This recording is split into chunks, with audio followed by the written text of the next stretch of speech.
Okay, I'm back again for another quick little process I like to do, relief stenciling.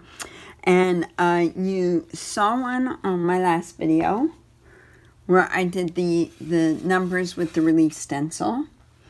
I also have a larger canvas that I'm kind of activating. I haven't decided what I'm doing with it right now, but I used a lot of texture.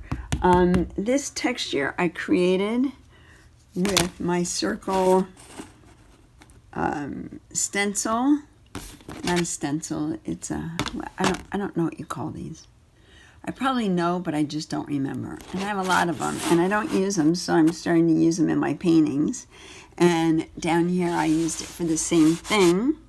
I've got a lot of texture happening here, some cardboard, some little punches out of my hole puncher, part of a cereal box, a business card, a tag, some Braille. This is actually Braille out of a Braille Rolling Stone magazine, which was pretty awesome to find, and some dyed watercolor papers. So I'm not sure what I'm doing with this whole thing yet, which way it's going to go, but I've got it ready to go when I feel inspired.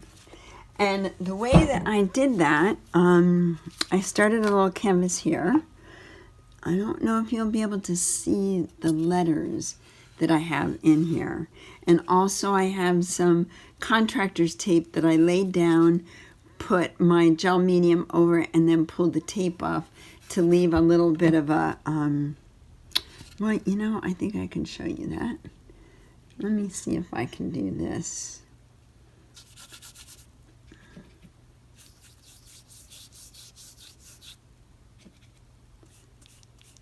You can see the texture in there.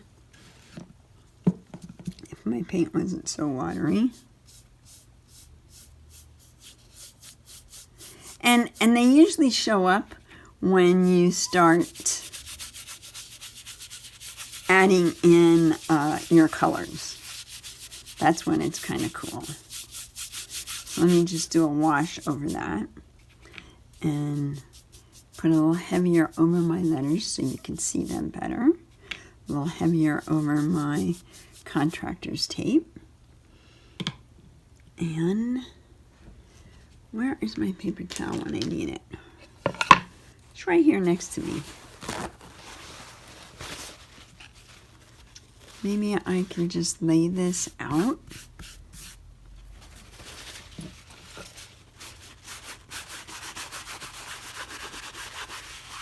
So now you can see a little bit better the grid pattern I got from the contractor's tape, which I love this stuff. And the letters, I used a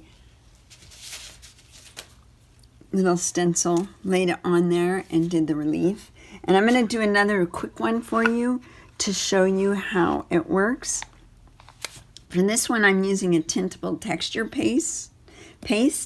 The first ones, I just used a matte gel. Either one is good, and you could probably add color to either one. So I've taken that, and I've added a little bit of color to it. I added whatever was on my palette from my last little video. And let's just, because I'm in a linear mood, I'm just going to hold my stencil down and trowel this on. I don't care if my circles are perfect. You don't want to blob too much because I don't want to force it to go underneath the stencil. I do want it to go off the edge.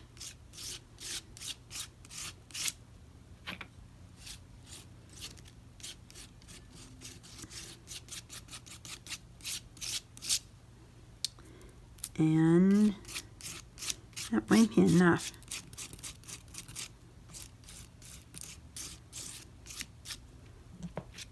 Now you just want to make sure that you build it up enough that you can see that you have texture. There. So it's not a lot of texture, it's not high, and it's hard to see that it just doesn't look like paint. But that's going to be fun. That's going to be fun to work on. So that's how I do, or that's how really anybody does a texture relief, is to, and you can make it as heavy as you want.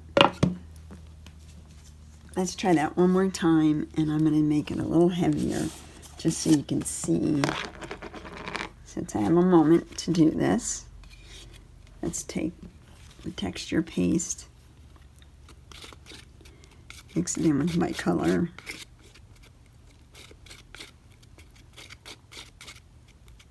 This will be a little lighter, but you'll get the idea. Now let's say I want to do it really heavy.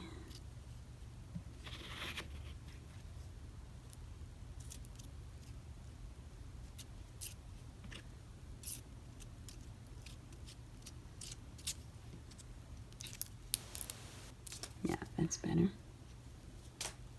Gotta make sure you clean your stencils off right away after you've done this. So that shows a little bit better. That's more texture. So that'll be fun add in on this. So that's how I did my relief stencils, and it's nice to add a little bit of dimension into your pieces. So easy to do. Use it with any stencil. Make sure you clean your stencils off when you're done, and give it a go. It's fun. Thanks. See you next time.